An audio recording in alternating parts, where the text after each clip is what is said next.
Hey guys, GreatGamer34 here. Today I have a line drawer that I want to show you, and the line drawer works on peculiar equations that can only be entered.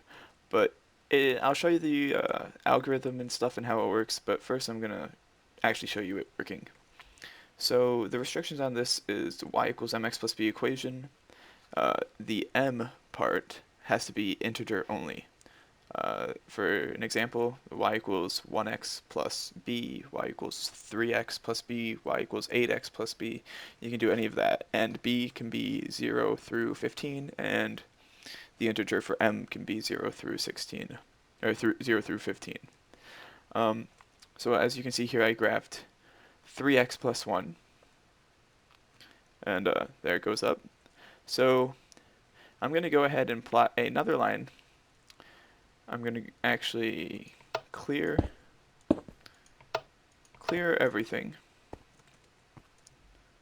and I'm going to plot y equals 2x plus 1. So there's the intercept, and here's the slope. I'm going to go ahead and click start, and when I click start, I'm going to show you guys how it does it, the loops that I have set up to do what, and yeah. So there we go. So how this thing works is to figure out how many times you have to go up to how many times you have to go over is pretty tricky.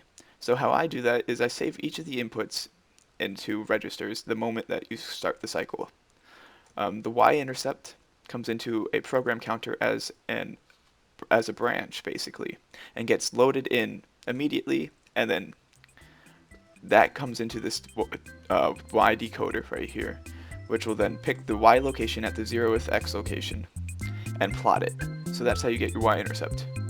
From there, a signal comes down that it has been plotted, that a point has been plotted, to another program counter.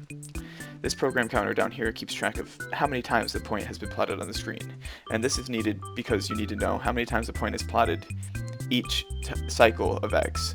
So if the slope is equal to 5, that means the point has to be plotted 5 times on the y scale before incrementing once x, 1 over the x position. So since my slope is 2, you'll notice that the slope comes fed down into here as a 2. This AND gate depends on whether or not it can read through into the XNOR here, which compares the number. But that 2 gets compared with the current amount of times that a point has been plotted. So now it's a 1, now it's a 2. That 2 is compared with a 2, it gets told that they're equal, and then it resets. So that's how that works. This logic down here is set up to determine whether or not it needs to increment on the x, or if it needs to increment on the y and the x. Oh, I said that backwards. This depends on whether it increments y or increments x and y. Because if you think about it, when you increment y and then plot a point, you start at this point, say here, and then you increment y and then plot it, you get this point. But what happens then when you need to increment x? When you increment x and you don't increment the y, then you're stuck with this. And then it would increment, and then you'd have this nasty looking line. It wouldn't be very clear. It would be kind of ugly, squarish looking. So I didn't want that. So I had to increment both y and x at the same time if I was going to increment x. And that's how that works. And of course, for it to just be able to increment x a bunch of times, there's just a program counter on the x-axis here. Now, you may be asking yourself, how does this thing keep knowing to plot a point? Well, it's asynchronous, which means there's no clock running this thing.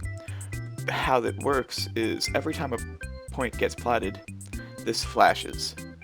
Obviously, it says point was plotted. So when a point is plotted, it's going to allow the signal to come down through here. The delay on this line basically acts as a clock, slowing it down, and then coming into here, telling it everything. Oh yeah, we just got a new pulse, go ahead and increment this, compare, do your thing to see if we have another cycle that we have to do. That's how that works. And you'll notice if we get a reset comes, powers this RS-NOR latch, gives a bunch of power into here to try to cut off any of the clocks that would be coming down, telling it to stop all signals, and then eventually will turn off power to itself, and that's how the reset works. So I hope you guys enjoyed this video, got a little bit smarter, and hopefully you subscribe. So I'll see you guys next time.